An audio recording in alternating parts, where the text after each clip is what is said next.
जी, अस्सलाम वालेकुम स्टूडेंट्स। ये क्वेश्चन है मास वेट एंड डेंसिटी का जो टेस्ट हुआ था आपका, उसके क्वेश्चंस मैं करवा रही हूँ। तो उनमें से ये एक क्वेश्चन है, सारे मैंने एक ही जगह कलेक्ट कर लिए और ये वन बाय वन आपसे डिस्कस करूँगी उसके एमसीक्यूज़। ओके, यहाँ पे एक यू शेप ट्यूब है जिसमें के साथ एक ग्लास बल्ब है, उसके अंदर एयर है और ये सारा ऑपरेटस पानी के अंदर पड़ा हुआ है। ये जो डार्क ग्रे कलर का मैटर आपको नज़र आ रहा है दैट इज़ मरकरी। ये देखें, ये सारा डार्क ग्रे कलर का ये सारा मरकरी है, ठीक है।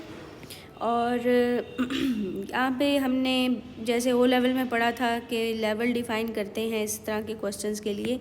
तो ये देखें, मैं अभी अरेज करके दोबारा ये लेवल आपको दिखाती हूँ लगा के। ये देखें जी, ये लेवल डिफ़ाइन करूँगी मैं। मेरे पास वैसे ही इसका भी ऑप्शन था, इस लाइन का, पर ये लाइन मैं इसलिए यूज़ नहीं करूँगी क्योंकि इसका मुझे फ़ायदा नहीं होना।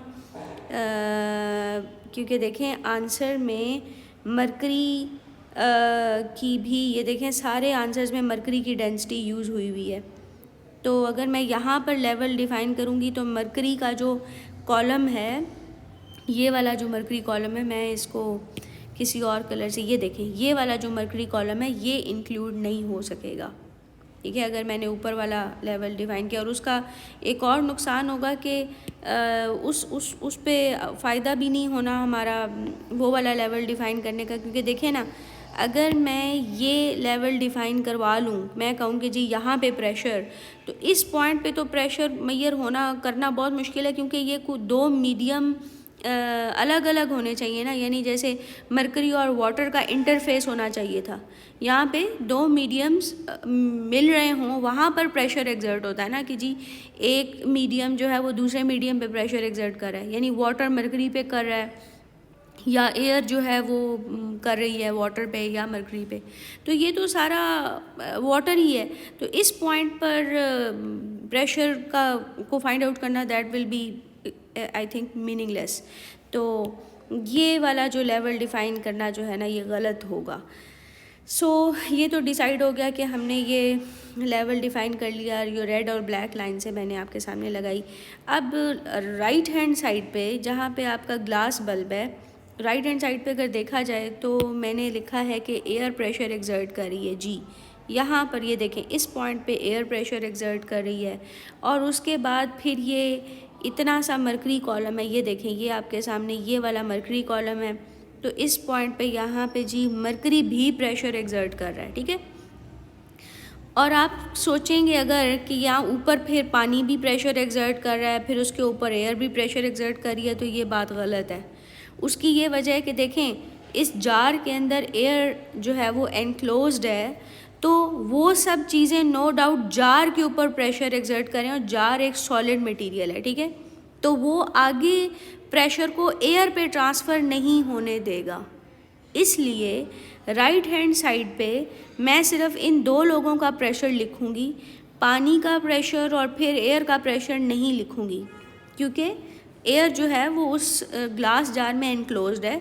सो it will not allow, glass jar will not allow water and atmospheric pressure to be conducted on the air, ठीक है।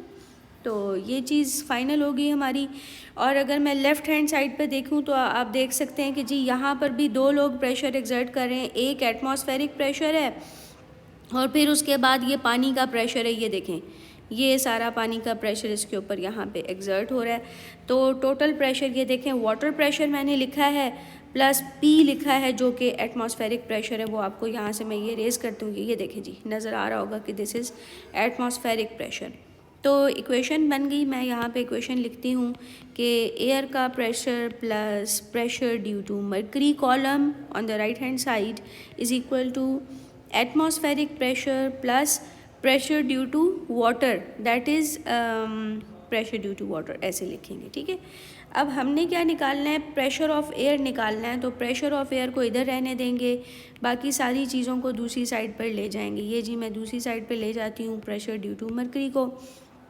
और आप आंसर में देख रहे हैं कि उन्होंने प्रेशर वाला जो फार्मूला होता है P is equal to rho GH, वो ओपन किया हुआ है, तो वो मैं यहाँ पे करने जा रही हूँ। Pressure due to atmosphere as it is, ये वाटर की वजह से प्रेशर आ जाएगा जी। वाटर की डेंसिटी G एंड वाटर का जो हाइट थी वाटर की HW थी, ठीक है।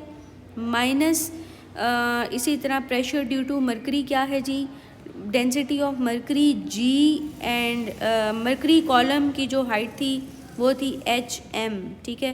तो ये आंसर आपके सामने आप देख सकते हैं कि ये आंसर B बनता है।